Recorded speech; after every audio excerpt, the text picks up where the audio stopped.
ada yang namanya sholat raghaib. Mungkin sebagian kita nggak tahu ya. Para ulama menyebutkan tentang sholat raghaib ini, dia itu sholat yang dilakukan pada hari Kemis pertama di bulan Rajab, malam Jumat. Udah lewat nih, malam Jumat kemarin. Ini hadisnya disebutkan dari Anas bin Malik, dan hadis ini palsu. Dan yang palsu itu biasanya menarik jemaah, karena pahalanya besar. Apalagi orang ini jarang sholat tuh mama ya, dapat satu amalan yang pahalnya bisa menggantikan sholat yang dia tinggalkan. Pikirnya dia kayak gitu. Bunyi hadisnya mengatakan, ma min ahadin yasumu yaumal khamis, tidak ada satupun orang yang puasa hari Kemis awal bulan Rajab, Kemis awal bulan Rajab, thumma yusalli, kemudian dia salat fi ma bainal isya wal atama, dia salat di antara maghrib dan isya pada malam Jumatnya, 12 rakaat dia salat. Dia baca di setiap rakaat dengan Al-Fatihah satu kali, dan membaca inna anzalnahu fi lailatul qadr salah marrat, 3 kali. Bayangin ya, dia baca Al-Fatihah satu kali dan baca Al-Qadr 3 kali. Ini mengingatkan dengan Ramadan sebenarnya. Sebagian kita itu hampir nggak pernah baca imam aja kita bicara imam. Kapan terakhir antum mendengar imam baca inna anzalnahu fi lailatul qadr? Jarang. Dipikir bacanya itu di bulan Ramadan doang. Ini surat khusus bulan Ramadan. Enggak sebenarnya.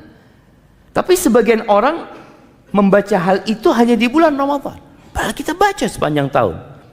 Dibaca setelah surat maghrib. Memang anjurannya waktu surat maghrib itu baca suratnya dari wadduha sampai ke akhir Al-Quran Karim. Kemudian wa qul huwallahu ahad, dan dia membaca qul huwallahu ahad itsnatai asyrata marrah, 12 kali. Jadi Al-Fatihah, kemudian baca Al-Qadr 3 kali, lalu baca qul huwallahu ahad 12 kali, yafsil baina kulli rak'atain bitaslimah. Setiap 2 rakaat dia salam. Fa idza faragha min salatihi shalla alayya 70. Ketika selesai salat, dia salawat kepada aku sebanyak 70 kali. Allahumma shalli ala Muhammad, ya, sebanyak 70 kali. Fa yaqulu fi sujudihi 70 marrah. Di setiap sujudnya dia membaca sebanyak 70 kali subuhun quddusun rabbul malaikati war ruh. Berapa kali? 70 kali jemaah. Baca itu. Thumma yarfa' ra'sah, kemudian dia bangkit dari sujudnya membaca Rabbighfir warham wa tajawaz amma ta'lam innaka antal azizul a'zam 70 kali. Orang itu kalau dapat sifat salat yang aneh, senang jemaah. Oh, ini sungguhan ini. Kalau yang biasa-biasa buat dia itu ya biasa, semua orang bisa. Ini khusus. Thumma yas'alullah ta'ala hajatahu fa innaha tuqda. Kemudian dia minta hajatnya dikabulkan sama Allah Azza wa Jalla. Kemudian disebutkan sabda Nabi sallallahu alaihi wasallam lagi, walladzi nafsi biyadihi ma min 'abdin wala amatin shalla hadhihi shalah illa ghufira lahu jami' dhunubihi. Tidak ada seorang hamba laki-laki atau wanita yang melakukan salat ini, namanya salat raghaib ini jemaah, melainkan Allah ampuni semua dosa-dosanya. Walau kanat mithla zabadil bahr, walaupun sebanyak buih di lautan, wa adadir ramal, sebanyak pasir di muka bumi ini, wa waznil jibal, walaupun dosanya seberat gunung-gunung yang ada di muka bumi ini, wa waraqil asyjar, sejumlah daun-daunan di pohon, wa yashfa yaumal qiyamah, Dan dia pada hari kiamat akan memberikan syafaat fi sab'i mi'ati ahli baitihi. Memberikan syafaat kepada 700 keluarganya yang sudah ditetapkan divonis masuk neraka. Siapa yang nggak mau jemaah? Aduh Ustaz, bismillah Ustaz. Telat tuh Ustaz ya. Telat sudah jemaah. Ini hari Kamis kemarin. Kita harus nunggu setahun lagi. Cuma yang jadi masalah hadisnya ini maudhu'. Al-Imam An-Nawawi yang madhabnya Syafi'i yang diikutin di Indonesia seharusnya jemaah. Beliau ditanya tentang salat raghaib ini. Apa kata beliau? Ditanya sunnah, ini salat sunnah, fadilah atau bid'ah? Apa kata beliau rahimahullah? Hiya bid'at qabihah munkarah. Dia adalah perbuatan bid'ah yang buruk, yang mungkar, asyaddal inkar, mustamila ala munkarat, yang isinya banyak kemungkaran. Fayata'ayyan tarkuha, harus ditinggalkan. Wal i'rad anha, berpaling dari salat ini.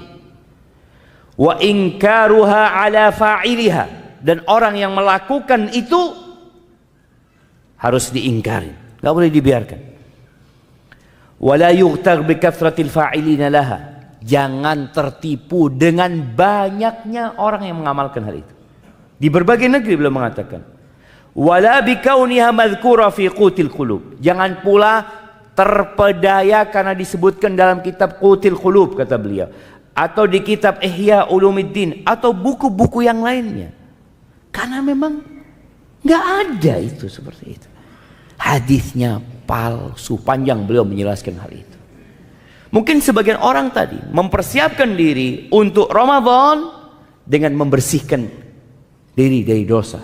Bayangin jemaah, kalau antum sholat itu aja 12 rakaat, mungkin sebagian mengatakan panjang juga, capek. Ya enggak lah, mudah sekali, dilakukan setahun sekali, tapi antum dapat pahala apa? Diampuni dosanya dengan diampuni dosanya dengan sejumlah buih di lautan, sejumlah pasir yang ada di muka bumi, seberat gunung-gunung, sebanyak daun yang berjatuh, dan antum akan bisa memberikan syafaat kepada 700 keluarga antum jemaah. Santai jemaah, berhenti, tidak usah sholat. Kapan? Nanti Ustaz, tahun depan anak sholat lagi.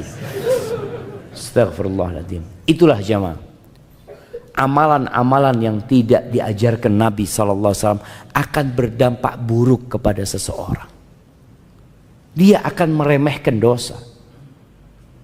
Maka semoga kita tahu bulan Rajab ini memang bulan untuk bercocok tanam, tapi bercocok tanam yang sesuai dengan sunnah Nabi SAW. Karena syarat diterimanya amalan itu dua. Yang pertama, ikhlas. Yang kedua, sesuai dengan sunnah.